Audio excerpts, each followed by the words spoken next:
Hello friends, कैसे हैं आप सब। आशा करती हूँ आपकी तैयारी बहुत अच्छी चल रही है। आज के सेशन में हम बात करेंगे न्यू एवोल्यूशनिज्म की। न्यू एवोल्यूशनिज्म अगर क्रॉनिकली देखा जाए तो डिफ्यूज़न के बाद जो थियोरी या कॉन्सेप्ट आया है in the context of anthropology या in the context of publication, आप कह सकते हैं कि जैसे जैसे धीरे धीरे सब्जेक्ट इवॉल्व होता है और डेवलप करता जाता है तो उसमें हम देखते हैं कि कौन कौन सी थियोरी धीरे धीरे आई। तो आप इसे इवोल्यूशन के बाद भी या एंड ऑफ द थियोरी भी पढ़ सकते थे, लेकिन मैंने क्रॉनिकली शुरू किया था चीज़ें क्या बताना आपको कि सबसे पहले इवोल्यूशनिज्म आया, फिर डिफ्यूजनिज्म आया, फिर डिफ्यूजनिज्म को क्रिटिसाइज किया गया और फिर से इवोल्यूशनिज्म को एक बार इस्टेब्लिश करने की कोशिश की गई। तो हम इसको जो नया फिर से इवोल्यूशनिज्म का देखने का तरीका था उसको हम कह देते हैं न्यू इवोल्यूशनिज्म। तो ठीक है, यहाँ तक बात समझ में आ गई। प्रीवियस वीडियोस से आपको बहुत सारी बातें समझ में आई होंगी। तो देख लेते हैं, थोड़ा सा एक पहले समझ लेते हैं क्या था न्यू इवोल्यूशनिज्म और कैसे ये डिग आउट किया गया। तो फर्स्ट पॉइंट जो मैंने यहाँ पे लिखा है, in 19th and mid 19th century anthropology began, ये आप सबको पता है, and school of evolutionism began. ठीक है, तो 30 ईयर में, ठीक है, मतलब जब ईवी टाइलर की बुक पब्लिश हुई उसके बाद से अभी तक डिफ्यूजनिज्म के सारा कुछ पब्लिकेशन होते होते 30 साल लगभग बीत गए थे। तो in 30 year anthropology achieve from zero to maturity. ठीक है, तो ये पॉइंट्स लिख लीजिएगा, आप स्क्रीनशॉट ले सकते हैं वीडियो के दौरान। Evolutionist were unscientific, biased, ethnocentric and this school of evolutionism buried. किसी भी चीज़ के बरी हो जाने का या आगे ना बढ़ पाने का एक बहुत बड़ा रीज़न होता है कि वो अपने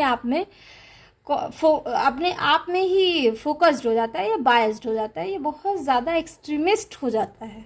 ठीक है, आप अगर लिबरल नहीं होते हैं, आप में फ्लेक्सिबिलिटी नहीं होती, आप में बदलाव की संभावना नहीं होती, तो आप धीरे धीरे चीज़ें वो ख़त्म हो जाती हैं, वो डिफंक्ट हो जाती हैं। ठीक है, तो इवोल्यूशनिज्म के साथ भी हुआ कि इवोल्यूशनिज्म जो थ्योरी थे वो ज़्यादा वो बेस्ड क्या था, अनसाइंटिफिक था, बायस्ड था, ज़्यादातर ब्रिटिश थे, तो उस समय कॉलोनियल टाइम था, तो अपने आप को वो बहुत ज़्यादा एथनोसेंट्रिक समझते थे।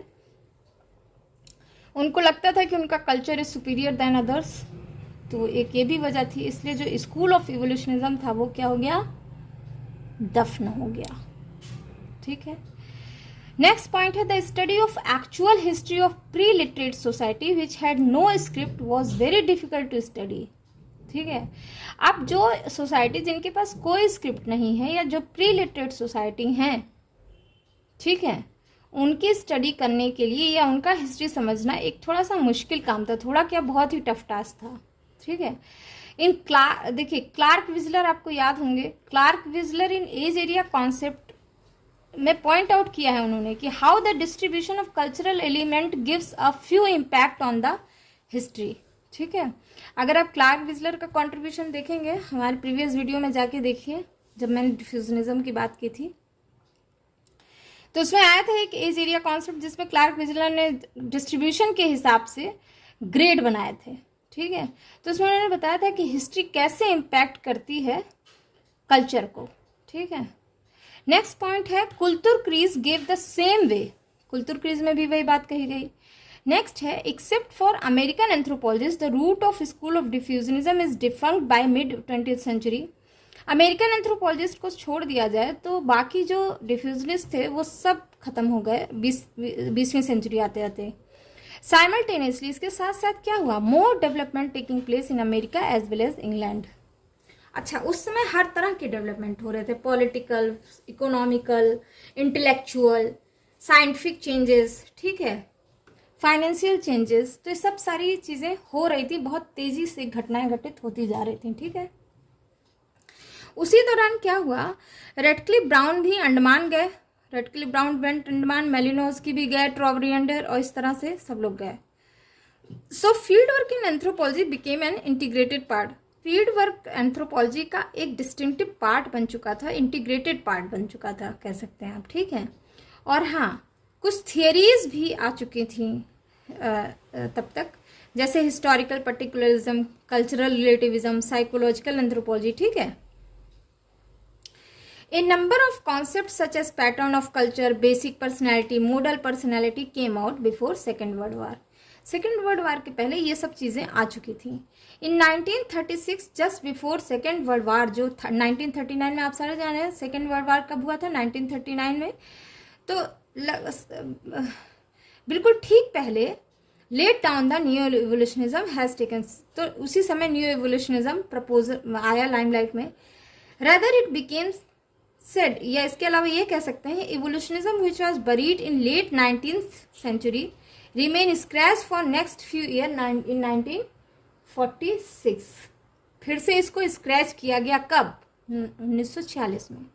जो 1930s में बरीज 19th century में दफना दिया गया उसे वापस से स्क्रैच किया गया कुछ और सालों के लिए 1946 में. एक चीज़ और देख लेते हैं, एक point. According to encyclopedia, social scientist dug out from grave by archaeologist such as V Gordon Childe. ज़्यादातर न्यू एवोल्यूशनिस्ट चूंकि आर्कियोलॉजिस्ट थे तो ये कहा जा सकता है, एनसाइक्लोपीडिया में बोला कि सोशल साइंटिस्ट जो थे ना वो फिर से खोदे गए किसके थ्रू, आर्कियोलॉजिस्ट के थ्रू. जैसे V Gordon Childe attempted to show how society pass through savagery to barbarism to civilization. This was beginning, ये एक शुरुआत थी. इन 1948 में मेथोडोलॉजी इन एंथ्रोपोलॉजी डेवलप, जिसे हम कहते हैं कल्चर एट ए डिस्टेंस. ठीक है, आपको पता होगा. अभी धीरे धीरे जैसे जैसे मैं कल्चर पर्सनैलिटी बताऊंगी तभी भी ये बात आएगी. Whole world engage in world war, सभी पूरा दुनिया वर्ल्ड वार में बिजी था. No doubt it was applied aspect of anthropology but it can be severely criticize in misutilizing of anthropological knowledge. ठीक है, नेक्स्ट पॉइंट है. अच्छा, ये आप सारे पॉइंट्स जरूर लिखिएगा अपने नोटबुक में, क्योंकि कई बार न्यू एवोल्यूशनिज्म के बारे में पूछ लेता है तो उसका जिस्ट ऑफ द स्टोरी पूछेगा, तो आप इसी तरह शुरू करेंगे लिखना.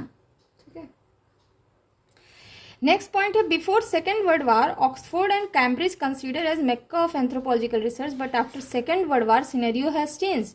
USA has emerge not only as military power but and in academic every branch of knowledge.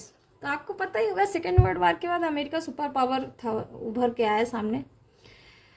The subsequent decade after second world war have been very fruitful in terms of anthropological research. Not only new evolutionism was established but a number of theories and concept such as action anthropology, Sol Tax, folk urban continuum, little great tradition, studies of peasant society, study of civilization, Redfield, culture of poverty, Oscar Lewis, Culture Ecology, J. Stewart, Energy Theory of Civilization by White, Cognitive Anthropology, Steven Styler, Cultural Materialism, Harris. ठीक है, बहुत सारे number of theories has been come out. Though the laid down of foundation of new evolutionism has taken place in 1936 with publication of Man Makes Himself by V. Goodon Child, but this school of anthropology attained maturity in 1950s and 60s with the publication of J. Stewart Theory of Culture Change जो 1955 में आई थी and Evolution of Culture जो 1959 में आई थी. ठीक है, एक तो 1955 में आई, एक 1959 में आई. ठीक है, तो ये शुरुआत तो तभी हो गई थी 1936 में, लेकिन ये मैच्योर कब हुआ, जब जे स्टीवर्ट की ये दोनों किताब आई, theory of culture change and evolution of culture. ठीक है, यहां तक समझ में आ गया. नेक्स्ट पॉइंट है J Steward in theory of culture change has classified evolutionism into 3 school. J Steward ने न्यू इवोल्यूशनिज्म को 3 पार्ट में डिवाइड किया. 3 सब स्कूल आप कह सकते हैं. फर्स्ट है यूनिलीनियर इवोल्यूशनिज्म. ठीक है, जो सारे जो क्लासिकल इवोल्यूशनिस्ट आते हैं वो इसी में आ जाएंगे. मल्टीलीनियर इवोल्यूशनिस्ट, उन्होंने खुद को बोला. यूनिवर्सल, इसमें इन्होंने वी गुडॉन चाइल्ड और इनको लेस्ली वाइट को रखा. ठीक है, this classification by Steward does not agree by many. Even Leslie White considered Steward as multilinear. अब आपको पता है इवोल्यूशनिज्म को क्रिटिसाइज किया गया था किस किस बेसिस पे. It depends on conjectural history, devoid of field work, ignored archaeology, only consider single line of evolution, ignore diffusionism, based on deductive method, ethnocentrism, over emphasize on psychic unity of mankind. ये सारे points है जिसपे इवोल्यूशनिज्म को खत्म किया गया या regard किया जाए या क्रिटिसाइज किया गया, ठीक है। New evolutionism is an advance concept dealt with the culture as a whole than a particular culture, ठीक है। एक जो सबसे इंपॉर्टेंट पॉइंट है, इसको आप जरूर लिखिएगा, new evolutionism is an advanced concept dealt with the culture as a whole. इसमें पूरे कल्चर की बात की गई थी, ना ही एक कल्चरल ट्रेट की, ठीक है, देन ए पर्टिकुलर कल्चर। इन्होंने क्या बात कही, क्या आर्ग्यू किया न्यू इवोल्यूशनिस्ट ने? Evolution was essentially diverse as the culture of the world did not pass through similar stages of development. Development of culture dependent on the biocultural balance of ecological needs. Ecological needs. समझ में आ रहा है? इनके हिसाब से कि जो वर्ड था वो डिफरेंट डेवलपमेंट के स्टेजेस से पास नहीं हुआ, बल्कि कल्चर का डेवलपमेंट डिपेंड करता है बायोकल्चरल बैलेंस पे। वो बैलेंस किसके साथ होना चाहिए? इकोलॉजिकल नीड्स के साथ, ठीक है। हमारे चारों तरफ के इकोलॉजी से भी बैलेंस में होना चाहिए, तभी हम डेवलप करेंगे, अकॉर्डिंग टू न्यू इवोल्यूशनिस्ट, ठीक है।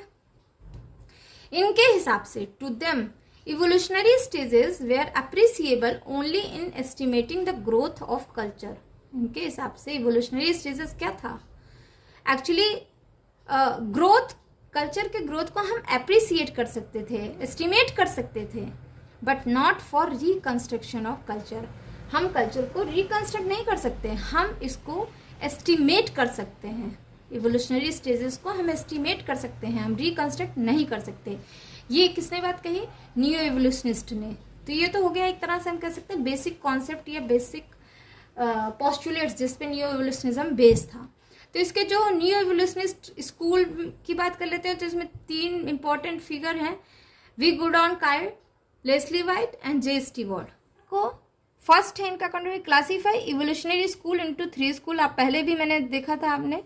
न्यू यूनिलीनियर जिसमें इन्होंने टाइलर मॉर्गन को रखा, यूनिवर्सल जिसमें वाइट एंड काइल्ड को रखा, मल्टीलीनियर में वो स्वैंग थे, वो खुद को मल्टीलीनियर इवोल्यूशनिस्ट कहते थे, ठीक है। He condemned the approach of universal to establish the causal principle. Actually जो सब लोग जनरल यूं ही कॉन्सेप्ट प्रपोज कर देते थे या यूं ही थ्योरी बना देते थे, इस चीज़ को इन्होंने कंडेम किया, इस चीज़ को इन्होंने डिसरिगार्ड किया, ठीक है। इनके हिसाब से methodological approaches of multilinear evolutionism is to be establish sequence of parallel development that could be investigated in empirical realities. किसी भी चीज़ के मूलभूत चीज़ को सच्चाई जानने के बाद ही उसको एक पैरेलल डेवलपमेंट को हम सीक्वेंस को बता सकते हैं, ठीक है। और ये ऐसे नहीं होता, ये कई स्टेजेस में होता है, मल्टीलीनियर वे में होता है, ठीक है।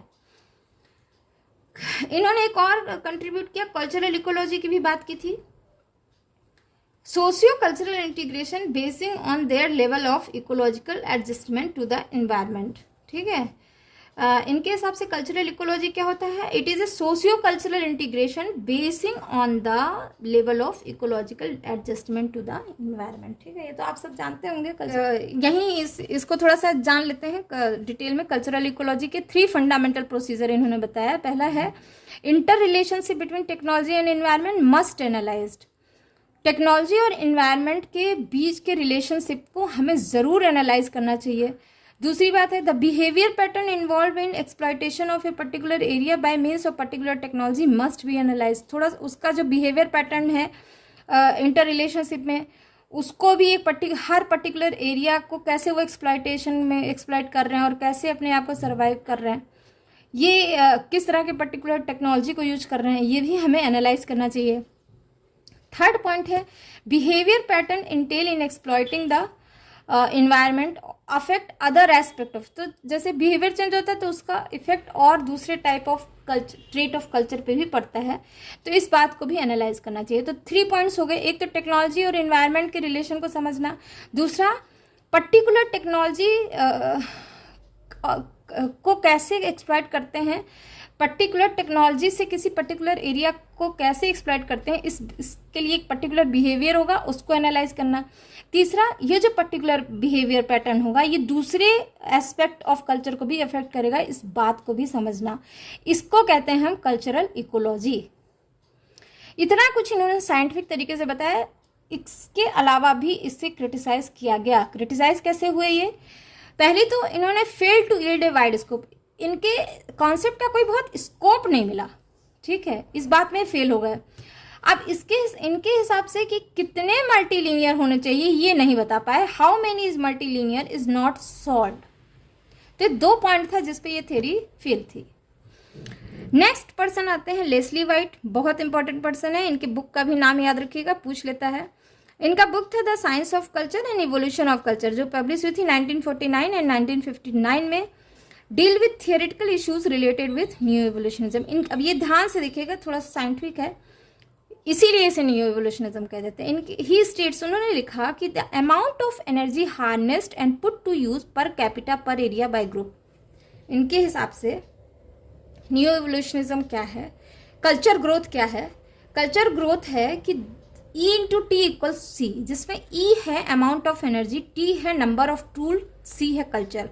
तो कल्चर क्या है, कल्चर कुछ नहीं है, कल्चर वो एनर्जी है और वो टूल है जिसे हम यूज करके, हम कितना परसेंट ऑफ एनर्जी यूज करके, कितनी तरह की टूल यूज करके एक किसी भी चीज को एक्सप्लॉइट करते हैं, ठीक है, किसी भी इकोलॉजी को, किसी भी एनवायरनमेंट को हम यूटिलाइज करते हैं, ठीक है, किसी भी सर्कमस्टेंसेस को हम यूटिलाइज करते हैं, तो इसको कह देते हैं culture. Culture is the product of the amount of energy harnessed and put to use per capita per area by group. By group ध्यान दीजिएगा, पर्सन नहीं है, बाय द ग्रुप, ठीक है। अब यहाँ इन्होंने बताया if number of tool is less and amount of muscular energy is more, तो culture is in crude form. समझ में आ रहा है? And if amount of energy is less and number of tool is more, then culture become more advance.